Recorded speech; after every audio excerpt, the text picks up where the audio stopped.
Très bien, maintenant une question de Michael Amouyal. Bonjour Monsieur Asselineau, quelle est l'ambition de notre mouvement pour les prochaines municipales? Une mairie? Je vois qu'en passage, on est passé à 29 338. On a donc fait 5 adhésions depuis le début de cette émission. Donc adhérez, adhérez, mobilisons-nous, parce que c'est vraiment la clé de la réussite.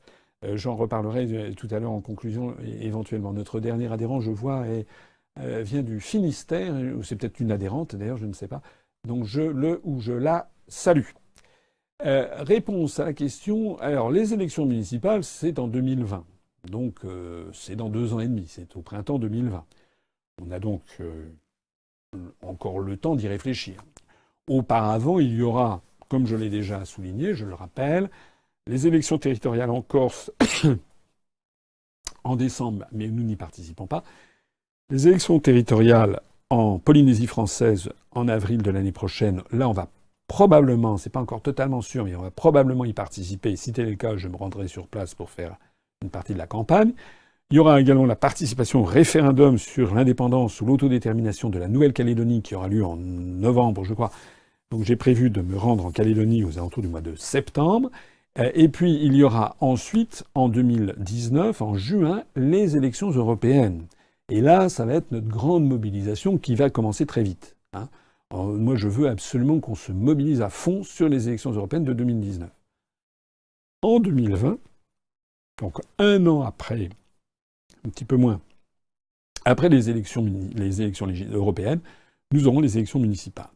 Alors les élections municipales, on va y réfléchir, mais là, vous savez qu'on est dans un processus de transition. Il va y avoir l'élection du Bureau national qui va avoir lieu à la fin du mois de décembre. Vous serez largement prévenus. Une fois que le nouveau Bureau national sera investi, il lui appartiendra les nouveaux statuts ayant été adoptés lors du Congrès avec plus de 97%. Je rappelle que désormais, le Bureau national est un Bureau national élargi, avec beaucoup plus de représentativité, de sensibilité, puisqu'il y a donc 58 membres au Bureau national, dont 29 titulaires. Et notamment, il doit obligatoirement y avoir plus de 25% de femmes. Avec la liste, en tout cas, que je présente, il y a beaucoup de représentants des délégués départementaux, régionaux, etc.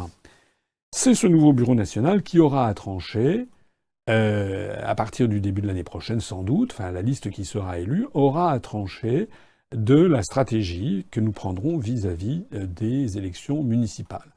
Alors c'est un sujet un peu compliqué parce que bien entendu, c'est pas le principal genre de beauté de notre mouvement. Les questions que nous posons à nous, ce sont des questions de nature nationale, l'indépendance nationale, la souveraineté nationale, et ce ne sont pas forcément des questions qui sont directement corrélées à la vie d'une petite municipalité.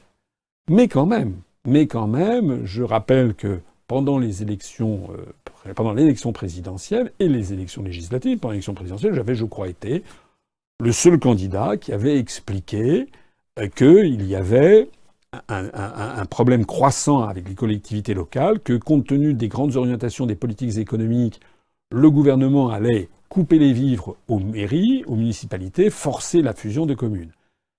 Il y avait un certain nombre de maires qui avaient rigolé quand j'avais parlé de ça lors de la réunion de l'Association des maires de France avec M. Barouin. Je me rappelle, j'avais dit d'ailleurs devant les maires en question, j'avais dit « je ne suis pas sûr que ce soit si drôle ce que je dis ». Maintenant, ils peuvent constater que ça n'a rien de drôle.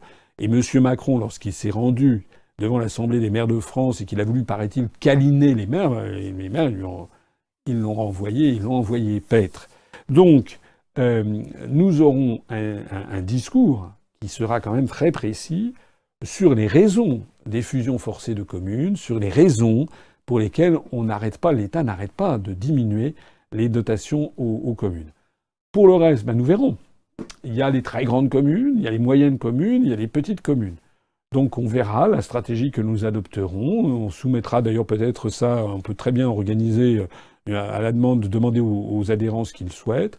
Je pense qu'il faudra, à mon avis, faire du cas par cas et ne pas avoir des stratégies d'alliance spécifiques pour les municipales avec un parti au niveau national. Je pense que si on participe à des listes, ce sera dans des municipalités, au gré des personnalités. Peut-être d'ailleurs, Certains de nos adhérents pourront très bien être sur des listes d'intérêts très locaux sans avoir l'étiquette nécessairement UPR.